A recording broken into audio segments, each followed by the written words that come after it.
பண்டிகைன்னு வந்துட்டா கொண்டாட்டத்துக்கு திண்டாட்டமே இருக்காது.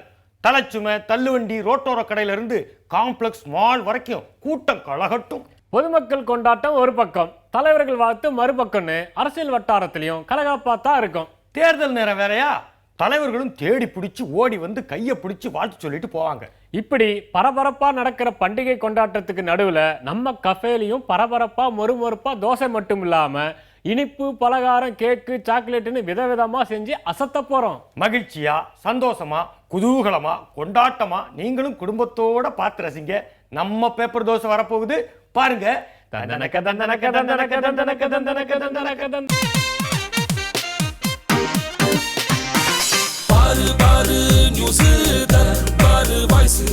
சொல்ல சொல்ல விரியும் நல்லாதானே புரியும்.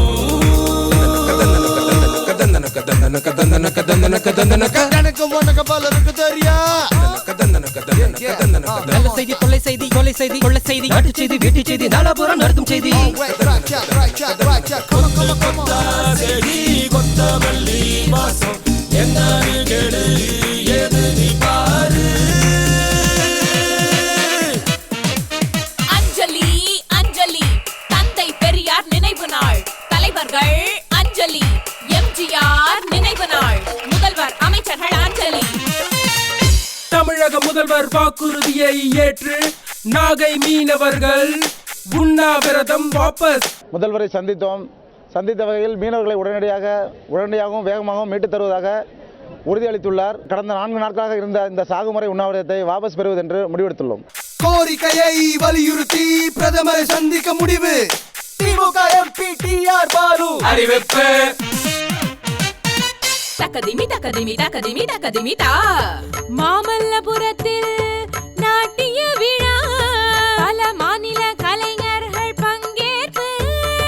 தமிழக அமைச்சர்கள் துவக்கி வைப்பு. தக்கதிமி தக்கஜனு தக்கதிமி தக்கஜனு தக்கதிமி தக்கதிமி தக்கதிமி தக்கதிமி. 1 2 3 4 எத்தனை புலிகள் இருக்குது? கணக்கெடுப்பு முடிஞ்சது. பொதுமக்கள் பார்வைக்கு புலிகள் காப்பகம் திறந்தாச்சியா. மக்களவை தேர்தலுக்கு வியூகம் வகுக்க பாஜக ஆயத்தம். டெல்லியில் கூடி ஆலோசனை. ஆம் ஆத்மி ஆட்சி அமைக்க குடியரசுத் தலைவர் ஒப்புதல். ஆம் ஆத்மி ஆட்சி அமைத்த காங்கிரஸ் ஊழலை விசாரிக்க டெல்லி அரசு நடவடிக்கை. அரவிந்த் கெஜ்ரிவால் அறிவிப்பு.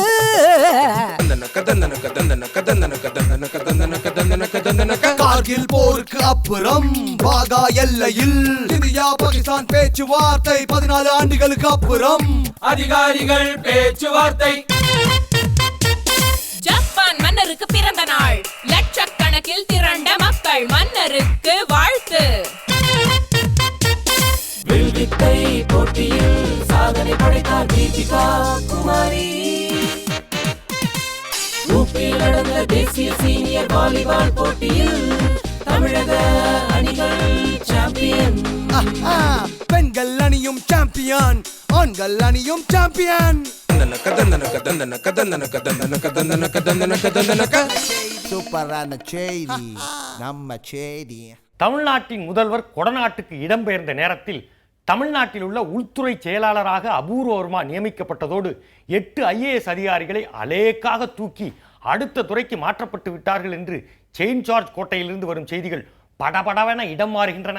இலக்கட்சியின் பொதுக்குழுவில் நிறைவேற்றப்பட்ட தீர்மானங்களை எல்லாம் விளக்கமாக விளக்கி தொலைக்கி சொல்வதற்காக வரும் 28, 29 சனி ஞாயிறு 2 நாட்கள் ஊராக விளக்க கூட்டம் நடைபெறும் என்று அறிவிக்கப்பட்டுள்ளதாக கார்டன் செய்திகள் காதை கடிக்கின்றன. கட்சியை தூக்கி நிறுத்தி கை கொடுக்க போகிறேன் என்று ஜெயந்தி நடராஜன் மந்திரி பதவியை உதறிவிட்டு சென்றதால் பெட்ரோலிய அமைச்சர் வீரப்ப மொய்லி சுற்றுச்சூழல் அமைச்சர் பொறுப்பை போனஸாக ஏற்றுக்கொண்டதாக நாடாளுமன்ற வட்டாரங்கள் வட்டமடிக்கின்றன. கை கட்சியின் சோனியாவுக்கும் ராகுலுக்கும் எதிராக தாமரை கட்சியின் மோடிக்கு ஆதரவாக கொடி பிடிக்க போவதாக தியானத்தை கலைத்த யோகா குரு ராம்தேவ் அறிவித்துள்ளதாக தலைநகரத்து செய்திகள் தலை தெறிக்க ஓடோடி வருகின்றன. பாகிஸ்தானில் அமையப்போகும் அணுமின் திட்டத்திற்கு சீனா 650 கோடியை அள்ளி அள்ளி கொடுத்துள்ளதால் இமயமலைக்கு இந்த பக்கம் இந்தியாவில் அணுகுண்டு பீதி கிளம்பியுள்ளதாக கடும் குளிரில் நடுநடுங்குகிறார் நமது வடமாநில செய்தியாளர். டெல்லியின் இளம் முதல்வராக பதவி ஏற்க உள்ள அரவிந்த் கெஜ்ரிவாலுடன் இணைந்து வாலிப பட்டாளங்கள் நிறைந்த டெல்லி அமைச்சரவையை ஆம் ஆத்மி அமைக்கப் போவதாக டெல்லி செய்தியாளர் வாலிப முறுக்கில் துள்ளி குதிக்கிறார். தமிழக முதல்வர் நீங்களும் வாங்கன்னு சொல்லி அழைப்பு விடுத்தால் மீனவர் பிரச்சனைக்காக கூடி பேச தயார் என்று இலங்கையில் உள்ள மீன்பிடித்துறை அமைச்சர் ராஜித சேனரத்ன தூண்டில் போட்டுள்ளதாக கடல்புறத்து செய்திகள் அலையடிக்கின்றன. டெஸ்ட் கிரிக்கெட் போட்டியில் அதிரடியாக ஆடி வரும் இந்திய வீரர் விராட் கோலி உலக டெஸ்ட் தரவரிசையில் சடசடவென 9 இடங்கள் முன்னேறி 11வது இடத்தை எட்டி பிடித்து விட்டதாக மைதானத்திலிருந்து வரும் செய்திகள் நமது பெவிலியனுக்கு திரும்புகின்றன என்று கூறிக்கொண்டே அடுத்த செய்தியை எட்டி பிடிக்கிறோம். மார்சாமி, கிறிஸ்துமஸ் வாழ்த்துக்கள். கிறிஸ்துமஸ் வாழ்த்துக்கள். அவங்களுக்கு கிறிஸ்துமஸ் வாழ்த்துக்கள். உங்களுக்கும் கிறிஸ்துமஸ் வாழ்த்துக்கள். கண்டிப்பா மார்சாமி, எல்லா நாளும் நல்ல நல்ல பாட்டா பாடுவேன். எல்லா நாளுமா? ஆமா, இன்னைக்கு வந்து கிறிஸ்துமஸ். அதுக்கு ஸ்பெஷல் என்ன பாட்டு கொண்டு வந்திருக்கிற? என்னோட பள்ளிக்கூட ஞாபகம் வந்துச்சு. பள்ளிக்கூடம் மேல போனேன் நீ? பத்தியா, பள்ளிக்கூடம் நான் படிச்சது ஒரு கிறிஸ்தவ பள்ளி. சரி, அங்க பாடுவாங்க பாருங்க. எல்லாம் இயேசுவே, எனக்கெல்லாம் இயேசுவே, தொல்லை மிகு உலகில் துணை இயேசுவே. இதுதான் பாடுவாங்க. நல்ல பாட்டு. கேட்கும் போது மனசுக்கு அவ்வளவு இதமா இருக்குது பாத்தியா? ஆமா ஆமா, இதுதான் பக்தி பாட்டுங்கிறது. எல்லாம் அன்பை தான் போதிச்சிருக்காங்க. ஆமா மார்சாமி, இது மாதிரி விழாக்கள் எல்லாம் ஏன் வருது சொல்லுவாங்களா? மனுஷன் வந்து ரொம்ப டென்ஷனா பதட்டமா இருக்கிறான். அப்படிலாம் இருக்கக்கூடாது. அன்பா மத்த மனுஷன் மேல அன்பா இருக்கணும், இன்னொரு உயிர் மேல அன்பா இருக்கணும். காத்தா இது மாதிரி கிறிஸ்துமஸ் மாதிரி பண்டிகை எல்லாம் வருது. ஆனா மார்சாமி, இன்னைக்கு நான் ஒரு விஷயம் சொல்ல போறேன். என்ன விஷயம்? இப்போ கிறிஸ்துமஸ் தாத்தா எல்லா வீட்டுக்கும் போய் மிட்டாய் கொடுப்பாரு. ஆமா, எங்க பக்கத்து வீட்டுல கூட மேல எல்லாம் அடிச்சுக்கின்னு பாட்டுலாம் பாடிந்தாங்க, பாடுவாங்க. ஆனா எனக்கு என்னன்னா, இந்த மாதிரி தாத்தாவா நம்ம அரசியல் தலைவர்கள் போயிருந்தா என்ன பாட்டு பாடுவாங்க? நல்லா தான் இருக்குது. இது என்ன பாட்டு பாடி இருப்பாங்க? இது நீதான் பாடணும். இப்ப நீதான பெரிய பாடகர் நம்ம டீம்லயே. சரிதான். அதனால இப்ப முதல்ல தாமரை கட்சிக்காரங்க வீட்டுக்கு போய் என்ன பாட்டு பாடி இருப்பாங்க? தாமரை கட்சிக்காரங்க.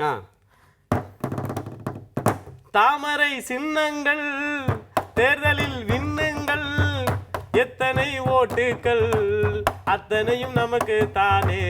போதுமா? சுச்சுவேஷன் தகுந்த மாதிரி பாடி போட்ட மாதிரி. சரிதான். இப்ப அடுத்ததா கை கட்சிக்காரங்க. கை கட்சிக்காரங்களா? ஆமா. இப்படியே போனா இங்க போர்டு ஆட முடியுமா? நல்ல பாட்டு தானே பாடுற மாதிரி சாமி. நல்ல பாட்டு தானா? கை கட்சிக்காரங்க. ஆமா. சட்டி சுட்டதடா, கை விட்டதடா, புத்தி கெட்டதடா, 2G சுட்டதடா. சூப்பர் மார்சாமி, கரெக்டா பாடி போட்டேன். இப்ப அடுத்தது எப்படி பாருன்னு பாக்கலாம். நம்ம ஊர்ல இன்னும் பாட்டுக்குதா இருக்குது. 2 கட்சி இருக்கிற முக்கியமான கட்சி. ஓ சரி சரி. இலக்கட்சிக்காரங்க. ஐயோ, ஒன்னும் பிரச்சனை இல்லை, நீ பாடி நல்லா தான் பாடுவேன். சரி சரி. அம்மா. சரி சரி சரி சரி. ஆசைப்பட்ட எல்லாத்தையும் காசு இருந்தா வாங்கலாம், அம்மாவை ஜெயிக்க முடியுமா? நீயும் அம்மாவை ஜெயிக்க முடியுமா? வெரி குட் மார்சாமி, சவால்ல ஜெயிச்சிட்ட. நீ ஒரே ஒரு கட்சி மட்டும் தான் இருக்குது, சூரிய கட்சி. ஐயோ, அதுக்கு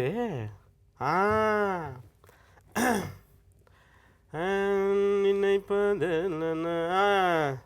தேர்தலிலே ஜெயித்து விட்டால் கூட்டணி தேவையில்லை, கூட்டணி தான் இல்லை என்றால் தேர்தலில் வெற்றி இல்லை. போதுமா? சூப்பர் மார்சாமி, நான் எதிர்பார்த்துக்கு மேல பாடி போட்டேன். இப்ப என்னன்னா, இன்னைக்கு கிறிஸ்துமஸ் காலையில நிறைய கேக் சாப்பிட்டுருப்பாங்க எல்லாரும். ஆமா ஆமா. அதெல்லாம் எப்படி ஜீரணமாகறதுன்னு நினைச்சு கொண்டு இருப்பாங்க. சரி, நீ பாடின பாட்டுல எல்லாத்துக்கும் பேதியா இருக்கு. அண்ணாச்சி, எல்லாருக்கும் இனிய கிறிஸ்மஸ்னா நல்வாழ்த்துக்கள் ஜி. அது மட்டும் இல்லாமல் பொதுவாக இப்போ சிறைக்கு வந்து தண்டனை அனுப்பிக்க போகிறாங்களா கைதிகள், அவங்க திரும்பி வரும்பொழுது அவங்க திரும்பி வருவாங்களா அப்படின்ற ஒரு சந்தேகம் நம்ம மனசுக்குள்ளே இருந்தது இல்லையா? அந்த சந்தேகத்துக்கு ஒரு தீர்வு தரும் விதமாக நம்ம தமிழக அரசாங்கம் வந்து ஒரு புது திட்டத்தை கொண்டு வந்திருக்காங்க. என்னென்னா, நம்ம புழல் சிறையில் வந்து ஒரு சிறப்பு அங்காடியை திறந்துருக்காங்க. அங்கே என்னன்னு பார்த்தீங்கன்னா, நம்ம கைதிகளே தயாரித்த பிஸ்கெட்டு, சாப்பிட்ற பண்டம், அப்புறம் இந்த ரெயின் கோட்டு, செருப்பு, கொடை அப்படின்னு சொல்லிட்டு கிட்டத்தட்ட ஒரு 50 வகையான பொருட்களை வந்து அந்த கடையில் விற்பனை செய்கிறாங்க. விற்பனை செய்கிறது யாருன்னு பார்த்தீங்கன்னா, ஒரு 4 கைதிகள், அவங்களுக்கு மேற்பார்வையராக ஒரு 3 சிறை அதிகாரிகள் இருக்கிறாங்களாம். இங்கே பாருங்கள், ரொம்ப கம்மியான விலையில் தரமான பொருள் கிடைக்குதுப்பா அப்படின்னு சொல்லிட்டு மக்களும் ரொம்ப சந்தோஷத்தில் இருக்காங்க. அப்பா, என் மனசுக்கு குளிர்ந்த ஒரே விஷயம் என்ன தெரியுமா? இந்த கைதிகளை வந்து திருந்தி வெளில வரும்பொழுது ஒரு தொழிலும் கற்றுட்டு வராங்க. அது மட்டும் இல்லாமல் அவங்க சிறையை விட்டு வெளில வந்த பிறகு அவங்களா தனியாக ஒரு பொட்டி கடை கூட வச்சு பொழைச்சிக்கலாம். என்ன சொல்கிறது, ரொம்ப சந்தோஷமான விஷயம் தானே? என்னாச்சு, கேக் சாப்பிடுங்க, அதிகமாக சாப்பிடாதீங்க, இனிப்பு உடம்புக்காகாதுன்னு நான் சொல்கிறது. ஐஸ் ஐஸ் பாலை ஐஸ் கப்பா ஐஸ் குச்சாய் பலூன் பலூன் பலூன் எல்லாத்துக்கும் ஹாப்பி கிறிஸ்மஸ்மா. என்ன சொல்றீங்க? காலைல டீ குடிக்க சொல்ல நம்ம தாமஸ் வந்தான், மச்சான் ஹாப்பி கிறிஸ்மஸ், உனக்கு அக்கௌண்ட் கூட நான் விஷ் பண்ணோம் அப்படின்னா. என்னடாப்பா அது, நம்மளுக்கு தான் பேங்க்ல அக்கௌண்ட் கிடையாதுன்னு கன்ஃபியூஸ் ஆயிட்டேன். அப்புறமேல் தான் சொன்னா ஏதோ ஃபேஸ்புக் அக்கௌண்ட்டாமே. இந்த பாரு நம்மளுக்கு சோசியல் புக்கு சயின்ஸ் புக்கே தெரியாது, என்னது இது ஃபேஸ்புக் அப்படின்னு கேட்க சொல்லதான் இப்போ இருக்கிற இளைஞர்கள் பூரா இந்த ஃபேஸ்புக்கில் தான் உட்காந்து நிற்கிறாங்களாம். இதில் கூட ஒரு நல்லது நடந்துக்குதுப்பா. என்ன சொல்கிறாங்கன்னா, இந்த மொத்தமாகிற இந்த நாடாளுமன்ற தேர்தலில் மொத்தம் பார்த்தீங்கன்னா 543 தொகுதிக்குது. இதில் வந்து ஒரு 160 தொகுதியில் வந்து யார் ஜெயிக்க போகிறாங்கோ யார் தோக்க போகிறாங்க அப்படின்னு முடிவு பண்ணுறதுல இந்த ஃபேஸ்புக்கு ஒரு முக்கியமான பங்குக்குதே அப்படின்னு ஒரு ஆய்வு சொல்லுதுப்பா. சோகாகுது பாரு. இது கூட பரவாயில்ல, இந்தியாவில் மொத்தம் 14 கோடி பேர் வந்து ஃபேஸ்புக் யூஸ் பண்ணுறாங்களாம். இப்போ வந்து மொத்தமாக வந்து இந்த இளைஞர்கள் மொத ஓட்டு போட போகிறாங்கல்ல, இத்தனை பேர்னு கேட்டால் 12 கோடி பேர் வந்து தப்பா ஓட்டு போட போகிறாங்க. இந்த 12 கோடி பேர் எப்படி அப்படியே அழிச்சு போடலாம் அப்படின்னு சொல்லிக்கினே பெரிய பெரிய அரசியல் கைங்களாம் என்ன பண்ணிச்சு தெரியுமா, புக் எழுதுற விட்டுப்புனே இப்போ என்ன பண்ணிட்டாங்க, ஃபேஸ்புக்கில் ஒரு அக்கௌண்ட் ஓப்பன் பண்ணிட்டாங்கப்பா. அப்படியே அப்படியே அப்படியே சொல்லிக்கலாம் அப்படின்னு சொல்லிக்கினேன். இது கூட நல்லா தான் இது பார்த்துவாங்களேன். எல்லாருக்கும் இனிய கிறிஸ்துமஸ் நல்வாழ்த்துக்கள். அண்ணாச்சி, நம்ம ஊரில் பிள்ளைகளை பெற்று வளர்த்து ஆளாக்கினதுக்கப்புறம் அந்த பெத்த பிள்ளைங்க அவங்கள பெற்றவங்களை பாருங்க தவிக்க விட்டுருந்தாங்க, வீட்டை விட்டு விரட்டி விட்டுட்டு அவங்க சம்பாரிச்சு பிடிக்கிறாங்க. இதனால அவங்க ரொம்ப கஷ்டப்படுறாங்க.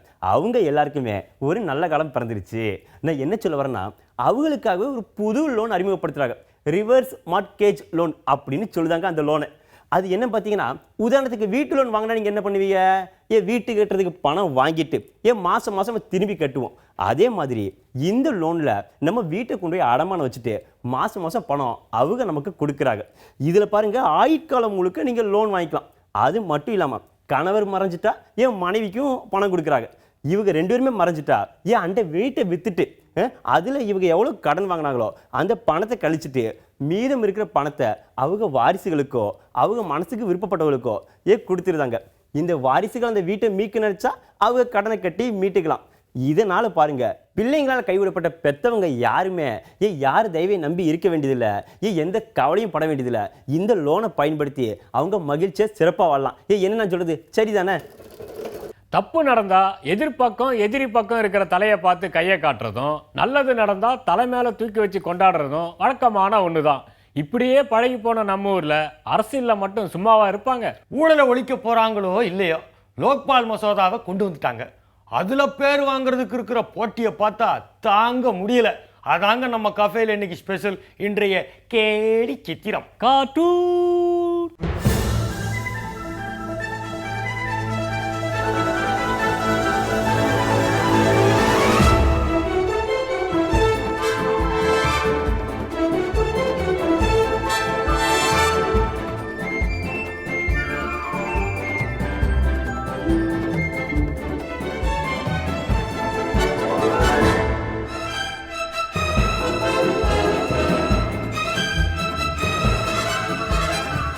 பெரியவங்க சின்னவங்க, சின்னஞ்சிறுசுங்க பெரிய மனசுக்காரங்க வாலிப வயசுக்காரங்க எல்லோரோட மனசுலையும் இடம் பிடிச்சு நகைச்சுவை கொடி நாட்டினவர் தான் சார்லி சாப்ளின். திரையுலக ராஜாவை 1889 ஏப்ரல் 16 இந்த உலகத்துக்கு வந்து எல்லாரும் சிரிங்க சிரிங்க சிரிச்சுக்கிட்டே இருங்கன்னு சொல்லி 1977 டிசம்பர் 25 வரலாற்றில் இடம் பிடிச்சிட்டு பறந்துட்டாரு. அப்போ அவரை நினைச்சு பார்க்க வேண்டிய நேரம் தானே இது.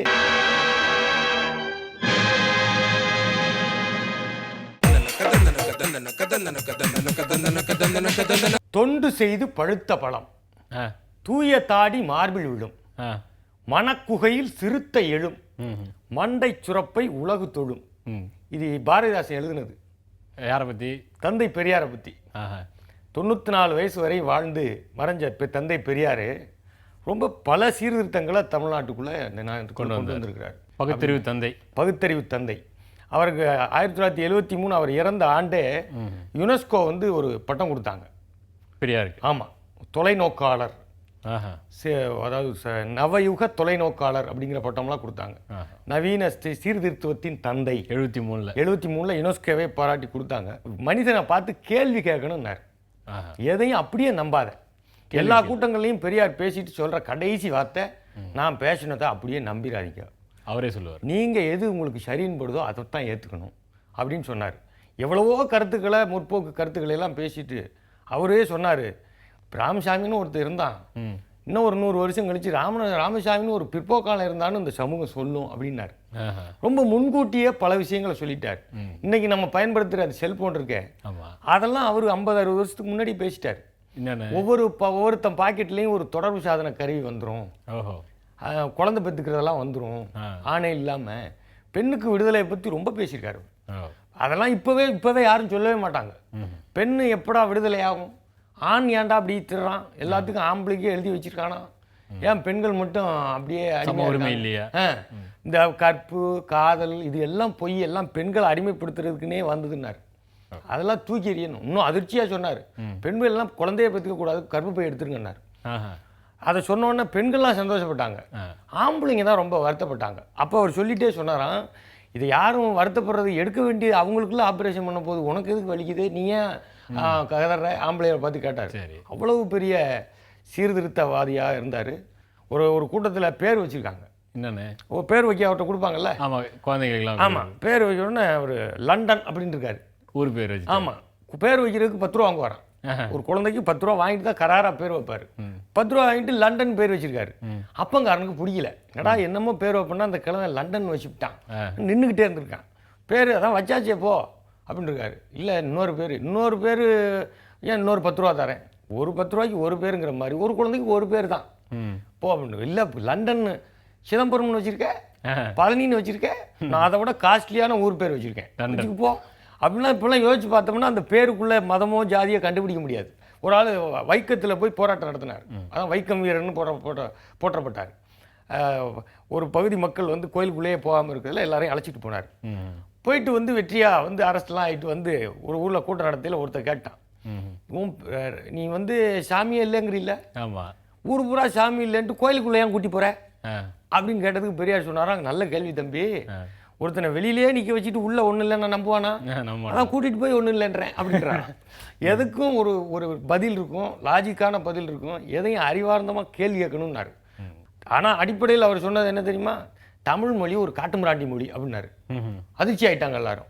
நாங்கள் மொழியை எப்படி சொல்கிறீங்க? ஆமாங்க, இந்த நாட்டுடைய தமிழ் மொழியில் இருக்க இலக்கியம் பூரா அந்த சாதியை காப்பாற்றுறதா இருக்குன்னா அது காட்டுமிராண்டி மொழி தானே அப்படின்னு சொன்ன பெரியார் தான் மொழி சீர்திருத்தத்துக்கு எழுதினார். மொழி சீர்திருத்தத்துக்கு அவரே எழுதினார். அதை கடைசியில் நடைமுறைப்படுத்தினவர் யாருன்னா எம்ஜிஆர் தான். அவர் இறந்த நாளும் இன்னைக்கு தான். ஒற்றுமையை பாருங்கள், அவர் தான் அந்த மொழி சீர்திருத்தத்தை அரசு சட்டமாக கொண்டு வந்தார். அதுவரையும் அது நிறைவேற்றப்படல, எல்லாரும் அப்படியே இருந்துக்கிட்டு இருந்துச்சு, சாத்தியமானே நினைச்சாங்க. ஆனால் பெரியார் பல விஷயங்களில் மாற்றம் கொண்டு வந்தவர். பகுத்தறிவு தந்தையாக இருந்த தந்தை பெரியாரை பற்றி இந்த நேரத்தில் நினைச்சு பார்க்கறது ரொம்ப நல்லது. விடுமுறை நாள் வேலை நாளுன்னு பாகுபாடு இல்லாம தினந்தோறும் தவறாம நம்ம பேப்பர் தோசையை பார்த்து கேட்டு நவரசங்களும் சொட்ட சொட்ட மெய் மறந்து போயிருப்பீங்க. இன்னைக்கு பல செய்திகளோட சுவையை கூட்டி வந்த பேப்பர் தோசை போல நாளைக்கும் பல செய்திகளோட நம்ம பேப்பர் தோசை வரப்போகுது. அது வரைக்கும் காத்திருக்கணும். அதுக்கு முன்னாடி நாமளும் பண்டிகையை கொண்டாடிடுவோம்.